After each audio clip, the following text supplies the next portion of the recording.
I'm gonna hold both of your hands when I say this. The calories don't count when you put them in an app, babe. They count when you put them in your mouth. Which means that you stopping counting calories just because you don't want to see that number go over and not being honest with yourself about your actual caloric intake is never going to get you to the weight loss goals that you want. And when you do this, you're not just self-sabotaging physically, you're also self-sabotaging yourself mentally with your weight loss results. And that's because whenever you're half doing things, you still are putting all the mental effort into completing them. So no, you haven't been actually executing on everything that you need to do to lose weight. You've been thinking constantly about executing on that thing, which is causing you to burn out and feel really fatigued. Whereas if you would just execute and get the results, you wouldn't be fatigued from it because you're actually seeing the payoff that you want and it all is actually worth it. And the reason I literally make my clients track their calories regardless if they know they're going to go over, if they're even making that conscious decision, is because say you're at the end of the night and you have 100 calories left and you're really hungry. And you're like, oh my gosh, I need to go over my calories because I'm absolutely starving. But because you're tracking calories, you're sitting there and you're figuring out a decision that is going to, one, keep you closer to your goals while also satisfying your needs. Instead of assuming, oh my God, I cannot make this work, I'm just going to stop counting calories for the day, order Wingstop and start over again tomorrow. You might actually figure out a way to stay at least below your maintenance calories. Maybe you make a high protein, nutrient dense meal at home that only costs you around 300 calories that day, which means that because you were 100 under, you still are only 200 calories over your deficit, meaning that you aren't in a surplus and actually you're still in about half of the calorie deficit that you planned for. Which then means that instead of that whole day going to waste and not taking you towards your goals, your effort actually pays off because you're stepping closer to your goals, even if it's not the 2 steps that you intended.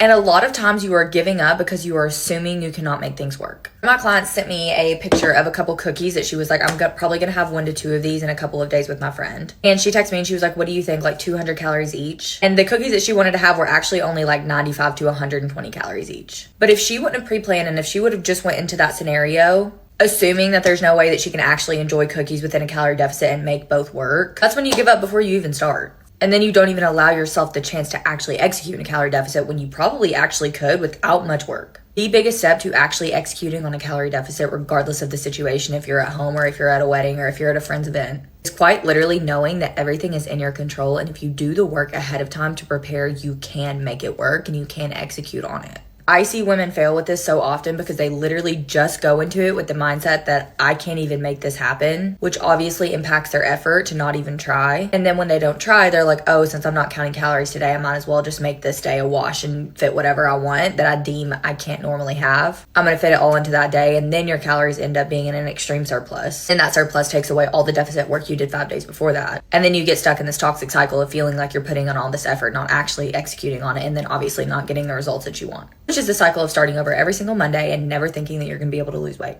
You have to change your mindset and then the results will follow.